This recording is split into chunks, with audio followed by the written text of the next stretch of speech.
running a startup is like compressed Samsara. On steroids. Because Compressed Samsara on steroids, that's the worst combination. it's very high, it's very low. The gains and loss. The gains and wins loss, correct. The 8 worldly wins actually 100%. shows up very strongly when you're a founder. I grew up as a very frugal and some might say stingy person. Yeah, I still remember one of my friends, suddenly one day he just told me, hey, actually you're quite kiamsiang. The weakness I have to work on, especially coming into contact with Buddhism, they talk a lot about giving, about dana, right? Giving, the joy of giving. And it's not just about building good karma, it's also about piercing the ego that you build up and letting it deflate a little bit when you give what is dear to you.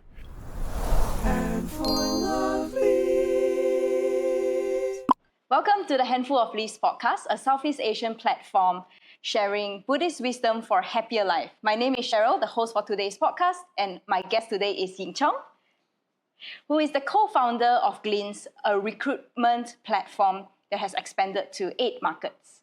Today, we will be talking about how Ying Cong applies the Buddha's teachings to grow and build a successful regional business. Let's have Ying Cong introduce himself. Hello, thank you so much, Cheryl. Hello, everyone. My name is Ying Cong. I'm one of the co-founder of Glints. I started this company about 11 years ago now. We actually dropped out of school to start this internship platform back then. And eventually it grew, and right now we are one of the biggest job platforms in Indonesia, primarily. And we also have presences in Vietnam, Malaysia, Philippines, and a few other Southeast Asian markets. So for my role at Glints, I started off as a CTO at Glints. But eventually, I stepped down and I explored different roles within the company. So more recently, I ran the Vietnam job marketplace. And right now, I'm also in charge of the machine learning operations within Glints.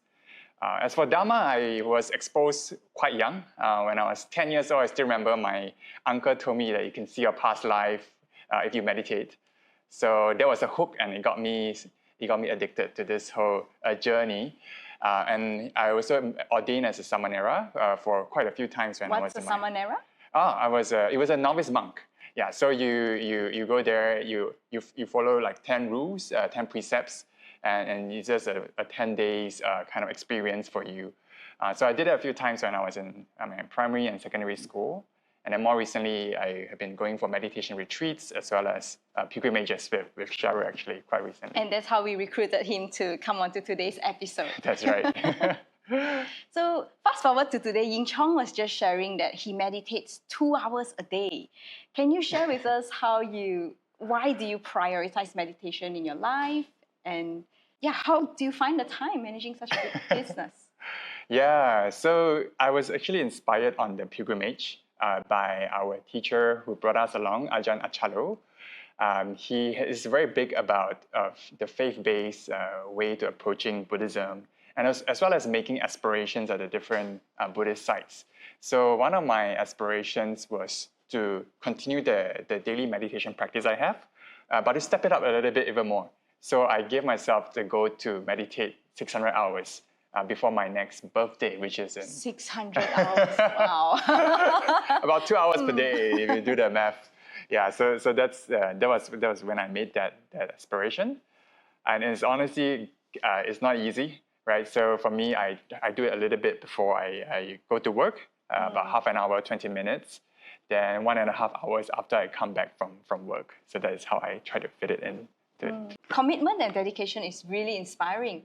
Could you perhaps share with us a time where meditation has helped you in a very pivotal moment managing Glints? Well, it's only been a month since I made the aspiration, right? So we shall see.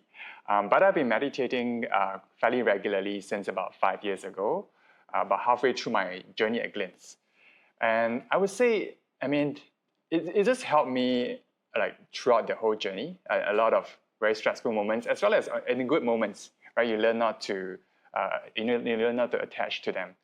So there was a very particular, I remember there was a very particular PR crisis that happened to us about 3-4 years ago. That was actually very, very stressful for the management team, and the meditation practice actually helped me just very gently in the background, right? So as I explained earlier, we are a cross-border hiring platform. So we have job portals from different markets. So there was this one particular company, there was an Indonesian company. They were hiring in Indonesia actually, but they mislisted their job listing in Singapore. Oh. Right. So it showed up in our Singapore portal. A Singaporean candidate applied for it. And this employer, thinking that this candidate is not suitable, he just added a very blunt rejection reason, say, no Singaporeans allowed. Oh. Yeah, he thought it was a rejection reason that only the system can see, but actually we sent it to the candidate. Oh no. And you must keep in mind that this was near the general elections period where there was this hot topic of foreign talent and Singaporeans keeping their jobs here. Oh, that's such bad timing. Yeah, it was a terrible timing. So this candidate was super pissed off. He posted it on Reddit. And initially it was fine. Like a few employees saw it and they flagged out to the management team. And as a management team in a startup, you are always stretched. You're always out of time, out of resources. So initially we didn't really take it too seriously, right? But then this thread started gaining some traction on Reddit. People started saying, "Oh, Glints is is it funded by Singaporeans, right? But why is it not supporting Singaporeans?" So this kind of comments started coming up. And eventually, our CEO had to address it to the whole company. But then, understandably, back then, when he first addressed it to the company, he was slightly dismissive about it because you can imagine from his point of view, he's trying to raise money, trying to get the company to survive for the next round. And then this thing from Reddit came about. So he thought, okay, this is like a small thing, right? We can just let it pass. We know that it is not our fault, right? But then it started getting bigger and bigger. The fire started burning. So people started sharing that on their social media, on Facebook, on Instagram. And our employees flagged it up to us again, this time with more worry. And I felt like, okay, this time around we really have to address it and address it the right way. So during all hands, I first of all apologized for the management team's response in the first instance. And then we quickly got together a team to do that, coordinate the whole PR effort. So we contacted the candidate, apologized. We also put out a statement. It was like a whole overnight thing that we did. And eventually it managed to get resolved, right? But then my reflection, learning from the whole experience was that, when you are running a company, a lot of things that happen to your company, you feel like it's not your fault, but you really do have to address it. You can't ignore it. And very short while later, when I reflected on this whole incident, I realized, actually, it's a little bit like meditation, where sometimes a little bit of suffering comes up or some craving comes up, right? And my tendency is to ignore it, like to look away from that suffering. But then when you look away, then that suffering tends to proliferate. Yeah. So there was like a very interesting analogy that I saw from this incident where you have to sort of look straight at it, don't flinch away, and then sort of address it in the wisest way you think is possible. It reminds me of the very famous quote, "Whatever you resist will just keep persisting." Yeah, yes. Whatever you resist persists, right? Yeah, it's exactly the same thing. And that's what meditation helps us with, right? To really train our attention to go to the root cause of our suffering. Correct. And then finding the right way to address it. Exactly. So it applies internally, and in a company setting, it also applies externally to a bigger group of people. Yeah. So I'm curious, after the whole PR crisis, how has your company rebuilt its reputation? So that's the tricky thing about reputation. It takes a long time to build and just a day to get destroyed. And thankfully, we contained the situation. It didn't go too far beyond those few people who were posting on social media. And then the Reddit, the poster eventually agreed to take it down. So that was contained. But within those people who knew about it, I mean, you then have to spend the next few years doing the right thing to rebuild it again. Yeah, so that is the hard truths about reputation. Yeah. So easy to just break apart. Exactly. And it takes years to build. Yeah, it takes years to build. Yeah. Wow. Yeah. So I've come across your writings in the Handful of Leaves platform, and something very interesting that came up to me was the concept of giving. Yes. Yeah. You mentioned that givers experience the most joy. Yeah. And that's almost counterintuitive in our normal corporate world today, where everyone's about taking, getting ahead. maybe you can share a personal story where choosing selfless giving in your business actually benefited you and your team. The reason why I picked that topic to write about and handful of leaves is because I grew up as a very frugal and some might say stingy person. Yeah, I still remember one of my friends, suddenly one day he just told me, hey, actually you're quite kiam siap. So I realized there was a weakness I have to work on, especially coming into contact with Buddhism. They talk a lot about giving, about dana, right? Giving, the joy of giving. And it's not just about building good karma, it's also about piercing the ego that you build up, letting it deflate a little bit when you give what is dear to you. So it's really a lesson that I have to learn the hard way. And Glints, I mean, in the beginning, I have to be honest, when I started this company, one of the big goals for me was financial freedom, right? To build up a base of financial freedom for myself. But then we really quickly realized that if you want to build something meaningful and big and impactful, you need people to jump on board together with you. And for that to happen, you have to give. People don't work for someone who is not going to give to them, right? So that is just the basics of human relationship. I still remember very clearly this one incident during the COVID period.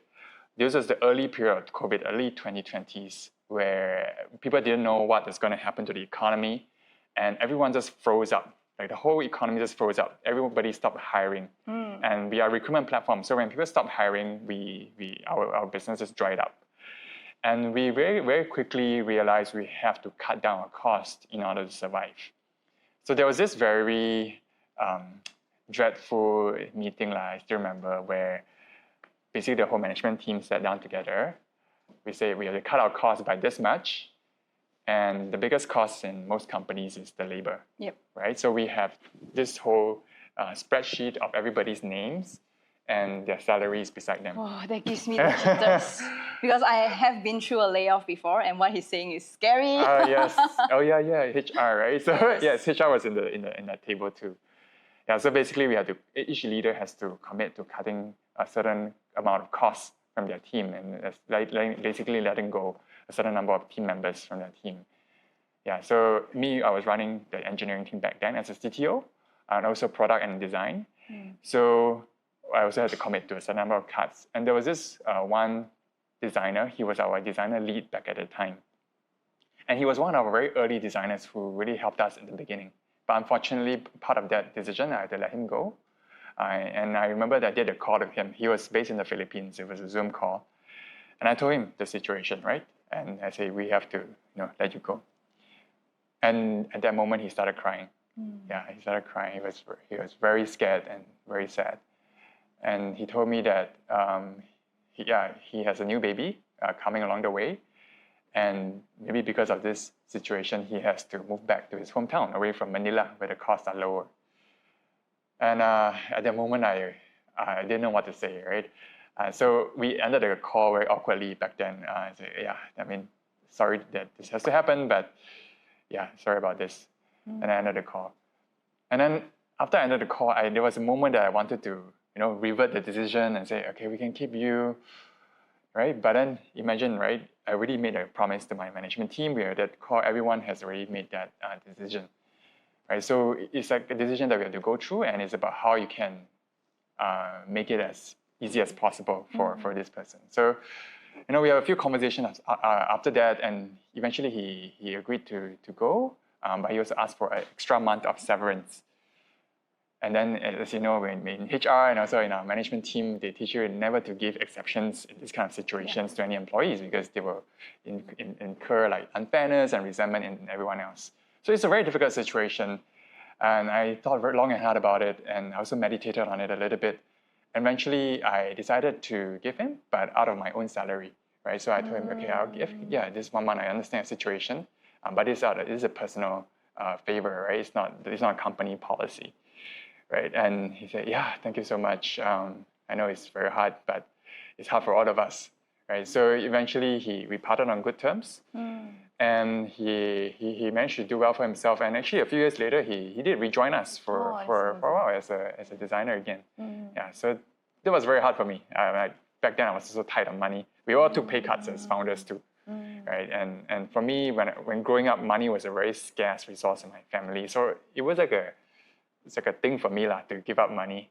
And so that was a difficult situation. Yeah, but eventually, when I did that, I also instantly just felt more relieved. Yeah, for some reason, I just felt relieved. I felt like I did the right thing. Yeah.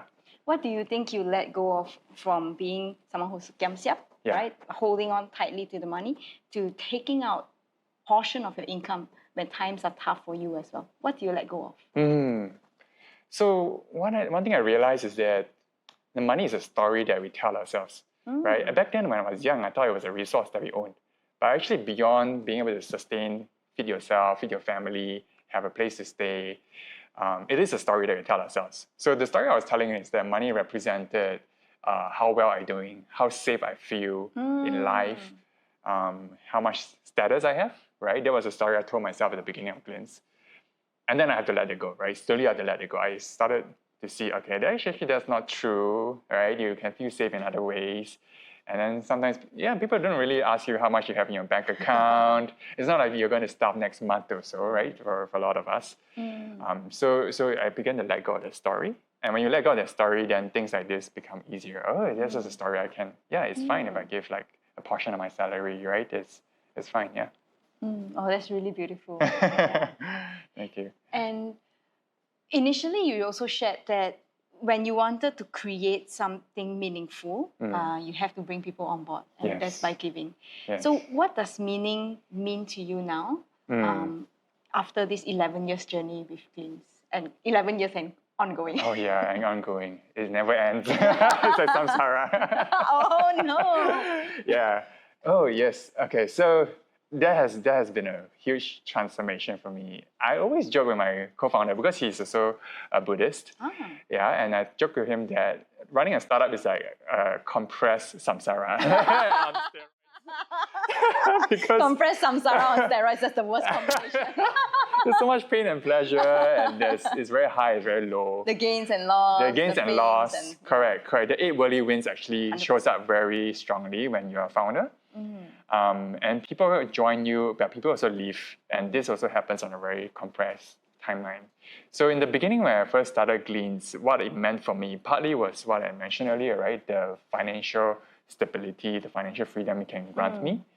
And of course, I have dreams of becoming someone of status within the tech community. So that was my initial founding motivation, not the noblest or brightest, but that was honestly how I started. And then very quickly you realize, okay, those things, first of all, they don't come that easily, right? And even if they came, they also go away quite quickly, right? I remember when we were running the business, we bootstrapped it for the first few years. And then all of a sudden, there was this CIO from a competitor firm. I shall name it, but they're a much bigger firm in our space. And then Perhaps he's blue. So yes, he came and he basically had a few conversations with us, coffee chats. And then suddenly at the end of those coffee chats, he asked, you guys seem to be doing something quite promising. What if I give you a few $1 million, like $2-3 million? And then, back then we were so poor, right? So my co-founder kicked me on the table and said, don't say anything. And then we tried to hold ourselves and be serious, right? But after he left, we just like, whoa, this shit. And then we just banging the wall. I thought, okay, we have made it. Wow, that was the most money that we ever seen in our whole life. And that's the ultimate success in the startup world, right? To be bought out by someone else. Correct, yeah. And then we were so happy, we thought we made it. And then at the next meeting, he ghosted us. That's why I didn't want to name the company. He ghosted us. He didn't reply our calls, he didn't show up anymore for our meetings. And that was it, just like that. Wow, your hopes are just dashed. Yeah, just dashed immediately. Yeah, so in that and this all happened over 1 week. Yeah, so in that 1 week, we saw that whole, this whole thing, right, where you had this gain that you thought you had, and then it was immediately lost. And it was just so painful, and it's so obvious to me how fickle all these things were, right? So that was in the beginning, right? So it's about fame and a little bit of money. But then eventually, I started to build a team, and I started building very strong relationships with the team. And at that point in time, this was about like 4 or 5 years in, right? I thought, okay, maybe the startup is about the relationships that you build along with you, the people around you. And I started forming very strong, close relationship. I treated them like family almost. So that was my middle phase. And then eventually I realized no matter how well you treat people, eventually they will still leave. Yeah, they will leave your company for different reasons, right? Sometimes it's mistakes that you made as a manager. Sometimes because the company is not going the direction they want, providing the growth they need. And sometimes it's just impermanence. They just need to leave because they have been here for too long. Yeah. And at first, when a few of these core members started leaving, I felt very impacted because this was my family. And this was the meaning of why I was building this startup. But then I realized, okay, maybe this is what the Buddha meant. Even with the noblest of intentions, with the biggest of efforts, things that you treasure will still leave you. And this was the case in the middle phase. I realized, eventually all of the core team that I built up in that phase, after 3 to 4 to 5 years, all of them left. All of them left, except for the few founders. And the new people came in. And I realized, okay, well, I thought this was a very higher level of meaning, right, compared to money, to fame. But even this was impermanent. Even this was impermanent. And now I'm into the third phase now where I see everything just changing. And you do your best in that situation. There are some things that they're still durable in a business, right? Like your customer relationships, like your brand reputation. That lasts longer in the context of a human lifetime. But you have to keep in mind, eventually they will still fade away, right? So you try to do this in a way to develop yourself also. You treat it as a vehicle to develop your giving. For me, it was part of that. Your sort of impact to the world, right? So it's more like a training. And those kind of qualities, they tend to stay with you longer than money, than people, than fame. This really reminds me of the sutta, the Noble and Ignoble Search Sutta, where the Buddha say, why bother? I'm not quoting like exactly, but why bother searching for things that are liable to break down, liable to impermanence? Yeah. Why not search for things that go beyond the deathless, go beyond the cycle of samsara, the deathless? Correct. That was actually, it took many years of pain, right, to actually see what the Buddha was talking about in that sutta, right? In the beginning, I was exposed to Dhamma, and I did it firstly for the past life psychic power, and then in the middle, it was like maybe the jhanas are very nice, and some samadhi is very nice, and it can maybe help you with your worldly life, right? With my school, with concentration, and then you start to experience all this. Like you really just put your best effort and try to hold things, right? Like people, and they still leave, and then you're, oh, okay, maybe there was something else. And that's I think that's what the sutta is pointing to. That's where you start to develop the wisdom to see things as they are. There's really nothing that can be satisfactory in things that are just liable to change and break down. Exactly. And there's the phase where I was actually quite burnt out. I was quite burnt out. I didn't know why. I was just feeling a bit down.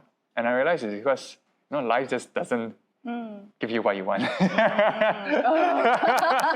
And the problem with it is we delude ourselves into finding different objects and hoping the same thing, that it won't change. Yes. But after a while, we see the pattern. Yeah, then you're like, oh shit, the Buddha is still the genius.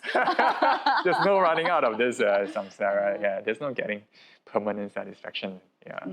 But yeah, sadhu, I really love how you find meaning now, which is to find a way to treat everything that you experience as a way to develop and train yourself, which is much more lasting and beneficial for you as well.